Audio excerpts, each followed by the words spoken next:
Hey guys, this is Isaac, bringing you Kingdom Hearts 2, Beginner Mode 100% Speedrun, Segment 1, Part 1. This is kind of a long and boring segment, so I'm going to do my best to keep this commentary lively and upbeat and actually have things to talk about, which is somewhat difficult given how boring the source material. But of course Twilight Town is a required part of the game, and getting through it as quickly as possible is obviously to my advantage. And pretty much every battle went about as good as I've ever had it go. I saved about 25-26 seconds on the struggle between the two of them. Lost to Setzer, of course, for the medal. And the VV battle and both of the Axel battles were, in my opinion, particular high points of the run. So I probably won't comment on things unless there's some sort of particular strategy that I'm using that isn't immediately obvious. So I'll just be talking about other random things while this is happening. You'll notice that I'm skipping all the cutscenes, of course. I'm not particularly good at skipping cutscenes, so I lose a little bit of time compared to like Spike Vegeta's run or Axel Ryman's run. But I'm okay at skipping them, so I don't lose more than maybe a tenth of a second, and it doesn't cost me as much time as it does during this first segment anywhere else, because there's a lot of cutscenes here. But since I am skipping them, and just in case anyone is a little shaky on the story, I'll try to do my best to catch you up. So Kingdom Hearts 1, Sora and Riku and their sandwich-making friend Kairi were just kind of hanging out on the Destiny Islands when all sorts of funny stuff starts happening, and then Riku vanishes, and then Sora sees that Kairi's turned into some sort of bizarre ghost thing, and then her heart ends up inside of him, and then he goes off on a merry voyage to find both of them, and along the way realizes that Riku has given in to the darkness, and that he wants to bring back Kairi's heart so that she can make him a sandwich, and Sora is understandably very enraged by this, and he is totally unaware that Kairi's heart is inside of him, until he realizes that Ansem, one of the many Ansems, anyway, that Ansem has actually taken on Riku's shape, so then Sora stabs himself and turns into a Heartless, and then Kairi gets her heart back, and then she offers to make him a sandwich, but then he has to go save Riku first, because Riku's in Kingdom Hearts, of course, because Kingdom Hearts is not only the name of the game, but it's also a location, and it's also a giant floating heart in the world that never was. Stay with me here. So they have to go save Riku and the king first, and along the way they have to fight another Ansem, which is not the real Ansem, or the real Ansem's nobody. It's a third Ansem.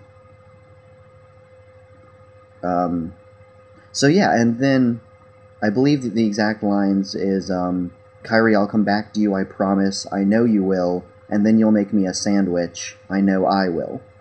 But then unfortunately, the song starts playing, so you kind of have to read their lips, but that's pretty much what they're saying.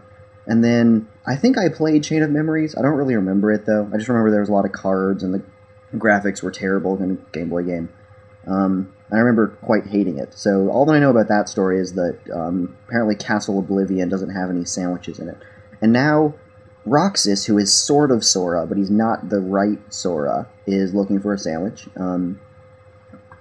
You can see here he's trying to acquire some money to purchase, I believe they say pretzels, because apparently watermelons cost 2,000 money each. And I'm pretty confident that 2,000 money is also the cost of Donald and Goofy's best weapons at the World That Never Was. I think if you buy them some weapons from the Moogle, they cost 2,000 money. So that watermelon is certainly ravishingly good, but sadly they do not have enough money to buy any, so instead I just go ahead and build up a little bit of money off of the, whatever it's called, mail delivery, and then take the skateboard over to talk to Hayner. I'm not very good at skateboarding, honestly, but I did a decent job going in a straight line. Sounds like it'd be really easy, but for some reason it gets a little squirrely on me. Especially the skateboard after fighting Vivi, but after my Vivi battle, I was just so in shock that I think it's understandable that my hands were shaking a little bit. I mean, once you see the multi-Vivi takedown that I have, it's pretty impressive. Purely luck, of course, but also impressive. There really is nothing that you can do during this little beginning section. It's just really, really boring.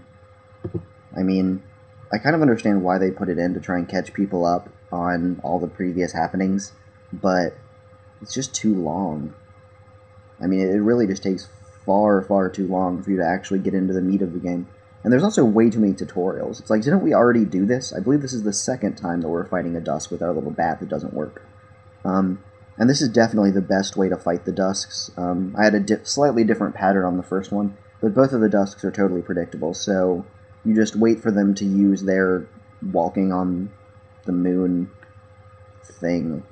That, you know, the attack I'm talking about. You just saw it. Just wait for them to use that, and from there it's pretty easy to just get right behind them and air combo them. This is actually one of the ugliest battles in the whole thing. It's not even that bad, but I always have a little bit of difficulty with these Dusks. The other 3 Dusk groups aren't so bad, but this group takes sort of an awkward number of hits to bring down, and then, you know, you're trying to get that finisher on that first combo to hit these other 2 Dusks, and sometimes they're not in the right place, so I just settle for finishing them with some fairly normal combo play. And get aerial recovery, which I won't equip until I can also equip the metal. Metal really is pretty cool. I didn't know about the metal until watching Spike Vegeta's run, and then I realized that, you know, obviously it's pretty much impossible to save enough time on Setzer to make up for not getting the metal. I think the item that you get is pretty bad, too. I think it's like 1 defense, it's the champion's belt. Or maybe I think it's just stats, actually. I think it's just 20% resistance to fire, blizzard, thunder, etc. So the attack is probably a better option. Coming up, we have Roxas' first confrontation with a major nobody, and I believe the dialogue is somewhat difficult to hear, but I think it goes something like, I want you to make me a sandwich. Wait a minute, how much did that scarf cost? Did you buy that on my credit card? And then Twilight Thorn responds, no, and then Roxas says, wait a minute, what are you doing? What's this energy stuff? And then Twilight Thorn says, apologies, I'm kind of kinky. And then Roxas says, well, yeah, you know, that's okay with me. I'm just going to hang out here for an impossibly long span of time. And then Twilight Thorn shows up again and offers to give him a sandwich, and Roxas denies. And then from there, it just spirals into this whole, you know, shouting match, and you can tell that obscenities are flying off of Twilight Thorn's non-existent lips, and Roxas decides to demonstrate a visual aid on how he wishes to be treated, and Twilight Thorn gets all angry and, you know, upends this whole platform and defies gravity. It's just an unfortunate little encounter between the 2 of them.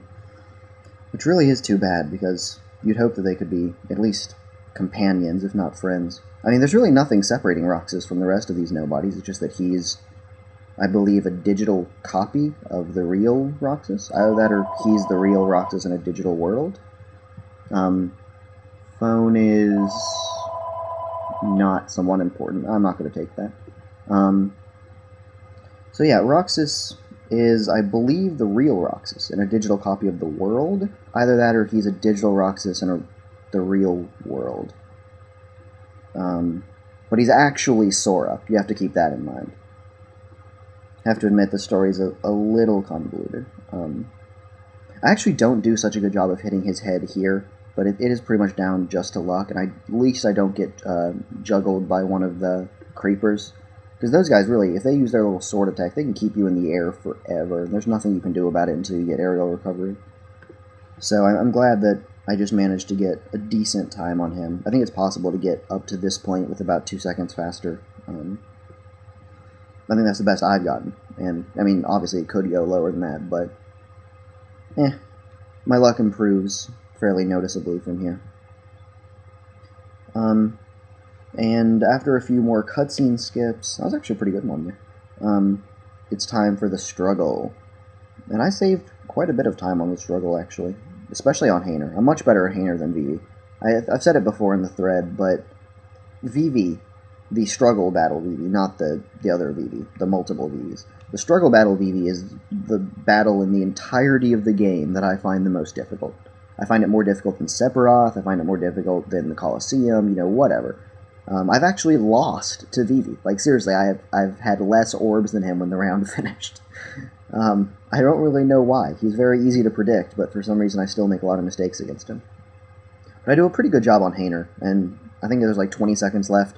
I had a chance to get like 25, but unfortunately the little struggle balls did not fall in a way that was favorable to me, which I find happens pretty frequently. It's kind of luck where they fall and whether or not they're, on top of you or directly on top of them, at which point, of course, you can't grab them because they're already in use. And if Hayner hadn't done that little lunge, I could have saved like 30 seconds, which would have been crazy.